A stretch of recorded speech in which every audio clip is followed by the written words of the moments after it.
সংগ্রামী সভাপতি, হকার্স ইউনিয়নের নেতৃবৃন্দ, এই চিনেন এখানে সবাইকে পরীক্ষিত নেতা। গত 15 বছর 17 বছর রাজপথে তাদের দেখেছিলেন। তারা অসংখ্য মামলা, হামলা, হুমকি, বোল্ডোজারের সামনে দাঁড়িয়ে লড়াই করেছিল এই পরীক্ষিত নেতারা। তখন অনেকেই আমাদেরকে দেখেছেন রাজপথে। আজকে হয়তো তারা ভুলে গেছেন বলেই আজকে আবার হকারদের উপরে অত্যাচার, জুলুম, নির্যাতন চালানো শুরু করেছেন।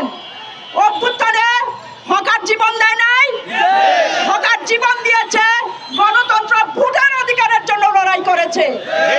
সর্বশেষ আপনারা যে ভোটে নির্বাচিত হয়েছেন, লক্ষ লক্ষ হকাররা আপনাদেরকে ভোট দেয় নাই, ভোট দিয়েছে। কিন্তু দুর্ভাগ্যজনকভাবে সত্যি এই দেশে বারবার জুলুম, নির্যাতন নেমে আসে গরিব মানুষের উপরে। আমরা দেখলাম টিএমপি থেকে একটা হকার উচ্ছেদের নোটিশ দেওয়া হয়েছে, আর মেডিকেল কলেজে, ঢাকা মেডিকেল কলেজের সামনে থেকে সর্বোচ্চ হকার উচ্ছেদ প্রক্রিয়া চলতেছে। কমিশনার সাহেবকে খালি আমি জিজ্ঞাসা চাই যে এই দেশ সম্পর্কে আপনার ধারণা নাই এবং হকার্স ইউনিয়ন সম্পর্কে আপনার ধারণা নাই, মানুষের প্রতি দরদ নাই, আইন শৃঙ্খলার ব্যাপারেও আপনি সুনির্দিষ্ট জানেন বলে আমার মনে হচ্ছে না।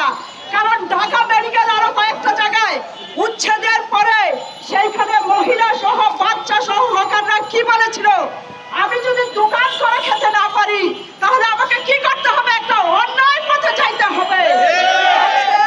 সরকারের কথা ছিল হকারদেরকে পুনর্বাসন করা, এবং আমরা দেখলাম প্রত্যেকটা সরকার এবং মেয়র সাহেবকে আপনারা দেখেছেন, অসংখ্য মেয়র সাহেবদেরকে আমরা দেখেছি, তাদের বিরুদ্ধে লড়াই করেছি।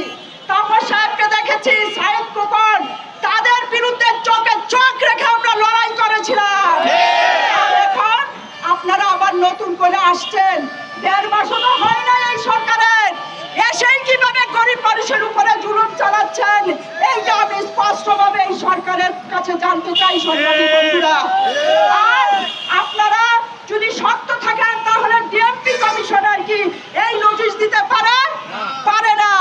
তাই আজকে আমরা স্পষ্টভাবে একটা কথা বলতে চাই, গরিবের পেটে লাথি দিলে কোন সরকার ঠিকঠাক পথে চালাইতে পারে নাই।